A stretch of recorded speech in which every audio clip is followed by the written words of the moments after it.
Today in our 2018 Ram 1500, we're going to be taking a look at the CURT Class 3 Custom Fit Trailer Hitch Receiver, part number 13374.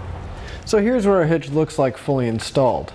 Now we are going to be able to see the cross tube just right below the bumper, but the main thing we're going to see is that receiver tube sticking out. Now it's got a nice reinforced collar on our receiver tube, giving it added strength and just an overall finished look.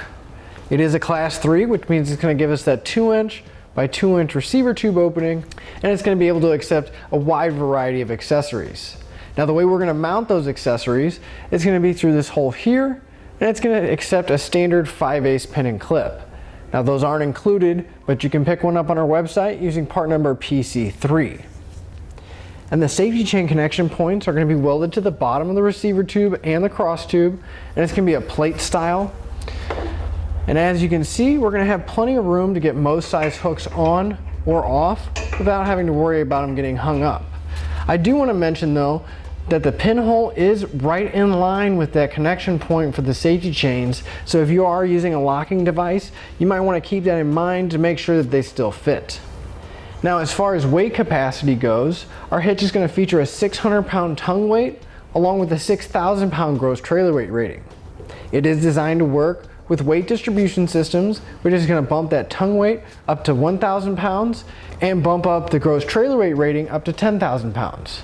With all that in mind, I do want to mention you always want to double check your vehicle's owner's manual to make sure you're not going to exceed the manufacturer's recommended weight. I'd like to give you a few measurements that's going to help you when deciding for accessories for your new hitch, such as a ball mount, bike rack, or even a cargo carrier. From the ground to the inside top edge of the receiver tube opening is going to be right about 20 inches. And from the center of the hitch pin hole to the outermost edge of the bumper is going to be right about 2.5 inches. And now that we've seen what our hitch looks like and gone over some of the features, let's show you how to get it installed. To begin our installation, we're going to come to our back bumper and we're going to have our bumper support here. And if we move towards the front of our truck, we're going to have one bolt that we're going to have to remove out of that bumper support. I'm going to be using a 21mm socket to pull it out.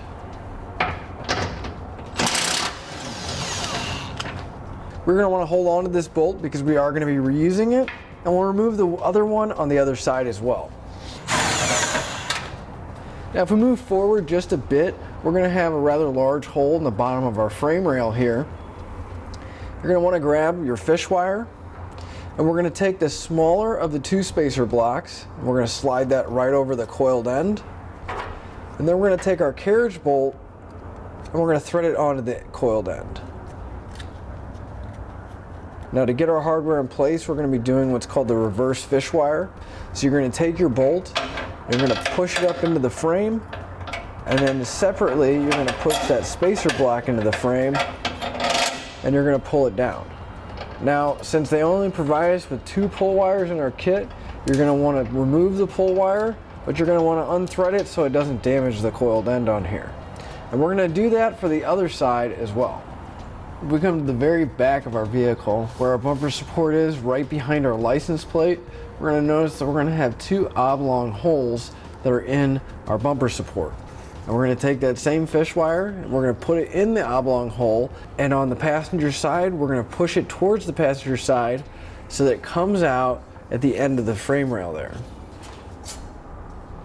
Now you want to make sure that you leave a little bit coming out of that oblong hole, but you can still access the coiled end.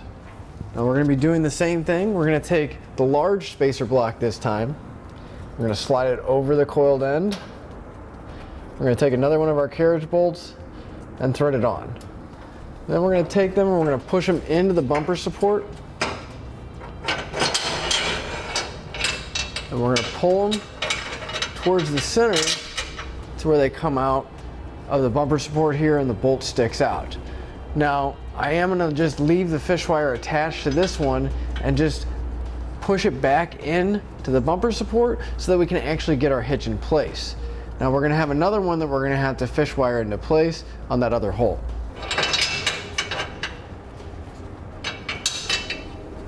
Now with an extra set of hands, we're going to get our hitch put in place. Just want to go from the back side of the truck and put your pull wires into the center part of the hitch. We're going to lift it up. Actually pull on the bolt lead so the bolt will come out just a little bit and help support our hitch. Then we're going to take our factory M14 bolt and thread it back through the hitch and back into the frame. Now on each side, I'm going to come back with that 21mm socket, and I'm going to snug up the bolts to make sure that the hitch is going to support itself. We can take our flange nuts, and for the bolts coming down from the bottom of our frame, go ahead and secure it.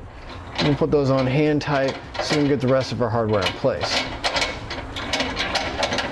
And for the bolts on the back of the hitch, we can go ahead and remove the pull wire. Just want to be careful not to drop that bolt back into the bumper beam. Once you have the pull wire removed, we're going to grab another one of our flange nuts and secure it down.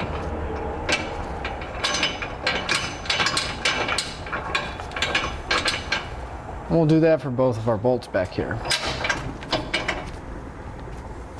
Now for our 1/2 inch bolts and nuts, I'm going to come back with a 3/4 inch socket and snug them all up.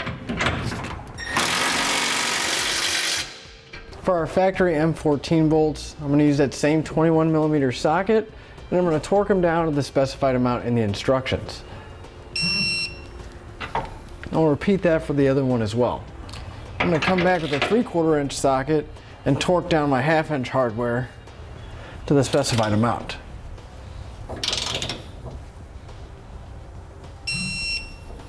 And we'll repeat that for all of our remaining hardware. With all of our hardware torqued down, that'll finish up our install, and now all we have left to do is put our spare tire back. And that'll finish up your look at the CURT Class 3 Custom Fit Trailer Hitch Receiver, part number 13374 on our 2018 Ram 1500.